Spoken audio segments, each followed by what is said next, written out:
ওর হাতে রিকোয়েস্ট করছি আমাদের মাননীয় প্রধান উপদেষ্টার কাছে এবং যত উপদেষ্টা আছেন তাদের কাছে, আপনারা আমাদের জন্য কি করেছেন? যারা 84% রেমিটেন্স আনে বাংলাদেশে, তাদের জন্য আপনারা কি করেছেন? গার্মেন্টস ইন্ডাস্ট্রি সচল রাখার জন্য কি করেছেন?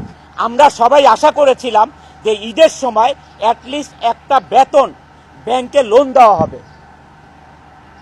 যে শ্রমিক ভাই বোনদেরকে আমরা কি করতে হবে দেখেন, মার্চ মাসে ফেব্রুয়ারির বেতন দিতে হবে, বোনাস দিতে হবে, আবার মার্চ মাসের 50% বেতন দিতে হবে। একটা গার্মেন্টস মালিক কোত্থেকে পাবে এই তিনটা জিনিস এক মাসে?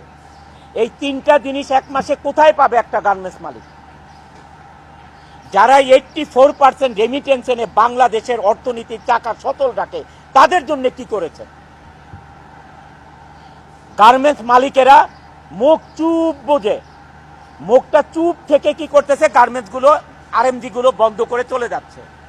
আপনারা একবার চিন্তা করেছেন যে আপনারা যে ইন্ডাস্ট্রিগুলো বন্ধ করে চলে যাচ্ছেন, এই দেশের অর্থনীতির অবস্থা কি হবে? এই দেশের কর্মসংস্থানের অবস্থা কি হবে?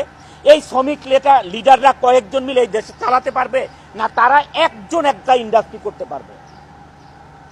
কিন্তু আপনারা কোনো পদক্ষেপ না নিয়ে কি করতেছেন? আপনারা গার্মেন্টসগুলো বন্ধ করে যার যার মতো হয়দার গ্রামে চলে যাচ্ছেন, অথবা আপনার গুলশান বনানীর বাসায় বসে থাকতেছেন, অথবা বিদেশের চলে যাচ্ছেন। What is this? এটা কিন্তু আমি অনন্ত জলিল এইটা না করে আজকে আমি প্রতিবাদ জানাচ্ছি যে না, বাংলাদেশে এই আরএমজি সেক্টর থাকতে হবে, না হলে এই দেশ চলার মতন কোনো ব্যবস্থা নাই, কোনো ধরনের ব্যবস্থা নাই। আপনি যে আজকে চাল কিনবেন, আমাদের দেশে যে চাল উৎপাদন হয়, গম উৎপাদন হয়, ডাল উৎপাদন হয়, সমস্ত কিছুর 50%-এর মতন ইম্পোর্ট করতে হয়। ভাত খাবেন কোত্থেকে?